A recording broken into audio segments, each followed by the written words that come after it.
এখন ছোট্ট ছোট্ট ছেলেরা যা পাকামাল তৈরি হয়েছে, এদের সামনে কথা বলা মুশকিল। বাপের ভুল ধরছে, ধরে না আপনাদের ভুল কথা বলা, বাপের ভুল ধরছে, ধরে না, ছেলে বাপের ভুল ধরছে, ছাত্র শিক্ষকের ভুল ধরছে, বলছে বাপ তুমি কিছু জানো, তুমি কম্পিউটার জানো? বাপ বলছে কম্পিউটারটা ওই কোন মিষ্টি, মিষ্টি, ওটা একটা কম্পিউটার, ওটা ছাড়া পৃথিবী চলে না। তুমি এসব কম্পিউটার জানো না, মোবাইল জানো না, ল্যাপটপ জানো না, গুগল জানো না, ইউটিউব, ফেসবুক, টুইটার কিচ্ছু জানো না, সোশ্যাল মিডিয়া সম্পর্কে কোনো কনসেপশন নেই, বসো। বাপ চুপচাপ হা হয়ে শুনছে যে ছেলে কি বলছে। এটা সেই যুগ। আমি তো ভাবছি আজ থেকে 10 বছর পরে আমাদের ছেলেরা আমাকে কি করবে আল্লাহ জানে।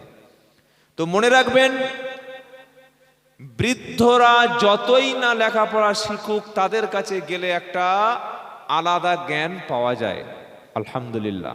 তবে সেই বৃদ্ধ মানুষ যদি খোদাভীরু হয়, মুত্তাকি হয়, পরেজগার হয়, আল্লাহওয়ালা হয়, এই রকম ব্যক্তিদের কাছে বসাও একটা ইবাদত। সুবহানাল্লাহ বলেন। নবী বলেছেন, যে ব্যক্তি বৃদ্ধদের সম্মান করে না, ছোটদের স্নেহ করে না, লাইসা মিন্না, সে আমাদের উম্মত নয়, সে আমাদের উম্মত নয়। আমাদের দুটি জায়গায় মার খেয়ে গেছি। এই জায়গায় বাচ্চাদের আমরা ভালোবাসি না। একটা বাচ্চা যদি মসজিদে যায়, তার সঙ্গে যে আচরণ মসজিদের মুসাল্লিরা করে, এই আচরণ যদি সমাজ এরকম থাকে, মসজিদে মুসাল্লি পাওয়া যাবে? যাবে না। এই কারণে খালি মসজিদে গিয়ে দেখবেন ফজরে 4 জন, জোহরে 6 জন, আসরে 5 জন, মাগরিবে 6 জন, আর এসার সময় 2.5 জন। 2.5 জন মানে ইমাম মুয়াজ্জিন একটা ছোট 6 বছরের ছেলে, মানে 2.5 জন। কেন এই মসজিদগুলির করুণ দশা? কেন আমরা মসজিদে মানুষকে আনার চেষ্টা করছি না? আর 2 নম্বর হলো, যে সমস্ত বাচ্চারা, শিশুরা 10 বছর 12 বছর প্রাইমারি স্কুলে পড়ে, তারা যদি মসজিদে নামাজ পড়তে আসে, যে আচরণ তাদের সঙ্গে করা হয়, এই আচরণ গরু ছাগলের সঙ্গে করা হয় না। এরকম পরিস্থিতি হলে ছেলেরা মসজিদে আসবে তো?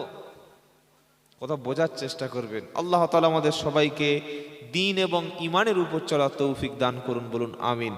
তো চলুন বক্তব্য শুরু করা যাক, নাকি নাকি বলছেন? আলহামদুলিল্লাহ। দেখি আপনারা কারা কারা বক্তব্য শুনবেন, একটু তাকবীর দিন তো। নারায়ে তাকবীর।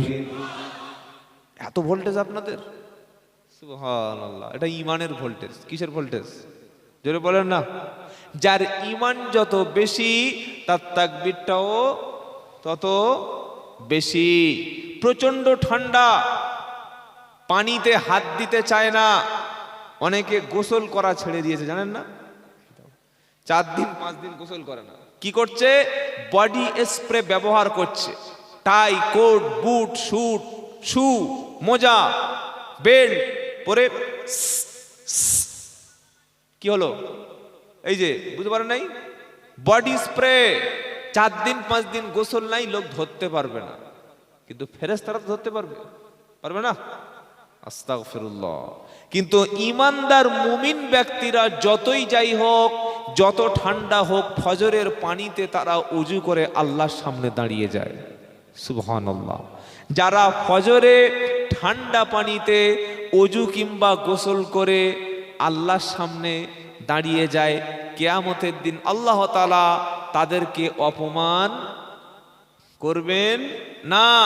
আর যারা দাঁড়াতে পারে না আল্লাহর সামনে, কিয়ামতের দিন সবচাইতে অপমান তারা। ইয়াউমা ইকুশাফু আন সাকিউ ওয়া ইউদআউনা ইলাস সুজুদি ফালা ইয়াস্তাতিউন খাশিয়াতান আবসারুহুম তারহাকুহুম দিল্লাহ। 29 পারা সূরা কলামের 42 নম্বর আয়াতে বাঁদিকের পৃষ্ঠার মিডিল পয়েন্টের একটা লাইন উপরেতে, কিয়ামতের দিন সবচাইতে অপমান তারা হবে। ইয়াউমা ইকুশাফু আন সাকিউ ওয়া ইউদআউনা ইলাস সুজুদি ফালা ইয়াস্তাতিউন। সমস্ত মানুষদেরকে আল্লাহ কিয়ামতের দিন তার সামনে সেদিন দাঁড় করাবে। দাঁড় করিয়ে আল্লাহ সেদিন একবার সেজদা করতে বলবে। দুনিয়াতে সেজদা দিয়েছিল যারা, দুনিয়াতে আল্লাহর সামনে মাথা এবং ঘাড় কোমরটাকে নিচু করেছিল যারা, তারা সেজদায় সেদিন পড়ে যাবে। আর এই সেজদার অবস্থা দেখে আল্লাহ ঈমানদার ব্যক্তিদেরকে জান্নাতে যাওয়ার সার্টিফিকেট প্রদান করবে। জোরে বলো সুবহানাল্লাহ। তবে এক শ্রেণীর মানুষ খাশিয়াতান আবসারুহুম তারহাকুহুম দিল্লাহ, সেদিন লজ্জায় মাথাটা নিচু হবে, চক্ষুটা সেদিন নিচু হবে, মাথা তুলতে পারবে না। তারা ভাববে রব্বানা দুনিয়াতে কেন আমরা মাথা নিচু করলাম না?